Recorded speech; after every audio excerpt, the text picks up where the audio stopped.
அப்பாவின் வார்த்தை. சங்கீதம் 40:1. கர்த்தருக்காக பொறுமையுடன் காத்திருந்தேன்.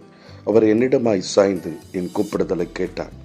தாவீது தன்னுடைய வாழ்க்கையில எல்லா பிரச்சனைகளிலும் போராட்டங்களிலும் அவதிப்பட்டு வாதைகளினாலே நொந்து போய் தேவனுடைய சமூகத்தில் இது எனக்கு வந்தது என்னுடைய மீறுதலின் நிமித்தம், கர்த்தர் என்னை அடித்தார், ஆனால் இதே கர்த்தரிடத்தில் மாத்திரம்தான் எனக்கு இதிலிருந்து விடுதலை வரும்னு சொல்லி தேவனுடைய சமூகத்தில் காத்திருந்தார்.